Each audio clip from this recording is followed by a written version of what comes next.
ഉത്രാളിക്കാവിൽ പൂരം പൂത്തുലഞ്ഞു. ആനച്ചന്തവും മേളവും ആസ്വദിക്കാൻ ആയിരങ്ങൾ ഉത്രാളിക്കാവിലേക്ക് ഒഴുകിയെത്തി.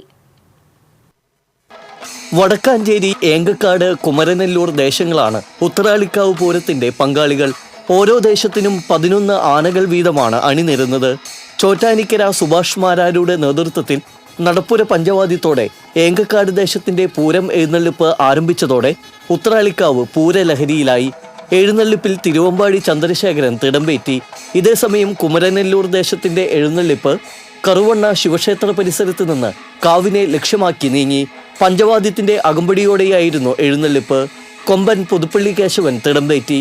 ഉച്ചകഴിഞ്ഞ് 2ഓടെ ഏങ്കക്കാട് ദേശം കാവിനു പുറത്ത് കടന്നതോടെ കുമരനെല്ലൂർ ദേശം ചോറ്റാനിക്കര നന്ദപ്പന്മാരാരുടെ പ്രാമാണികത്വത്തിൽ വാദ്യപ്പെരുമയ്ക്ക് തുടക്കമിട്ടു. വടക്കാഞ്ചേരി ദേശത്തിന്റെ എഴുന്നള്ളിപ്പ് പ്രസിദ്ധമായ നടപ്പുര പഞ്ചവാദ്യത്തോടെ തുടക്കം കുറിച്ചു.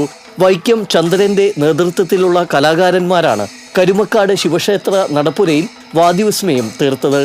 എഴുന്നള്ളിപ്പിന് സായുധ പോലീസ് അകമ്പടിയായി. രാജകീയ പ്രൗഢിയിലായിരുന്നു എഴുന്നള്ളിപ്പ്.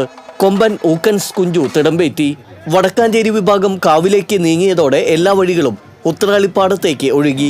എഴുന്നള്ളിപ്പ് ക്ഷേത്രത്തിന് അഭിമുഖമായി നിരന്നതോടെ കുമരനെല്ലൂർ വിഭാഗം എഴുന്നള്ളിപ്പ് പൂർത്തിയാക്കി ക്ഷേത്രത്തിന് പുറത്തു കടന്നു. വടക്കാഞ്ചേരി വിഭാഗം പത്മശ്രീ പെരുവനം കുട്ടന്മാരാരുടെ നേതൃത്വത്തിലും ഏങ്കക്കാട് ദേശം തിരുവല്ല രാധാകൃഷ്ണന്റെ നേതൃത്വത്തിലും കുമരനെല്ലൂർ ദേശം വെള്ളിത്തിരുത്തി ഉണ്ണിനായരുടെ നേതൃത്വത്തിലും പാണ്ടിമേളത്തോടെ ഭഗവതി പൂരത്തിന് തുടക്കം കുറിച്ചു.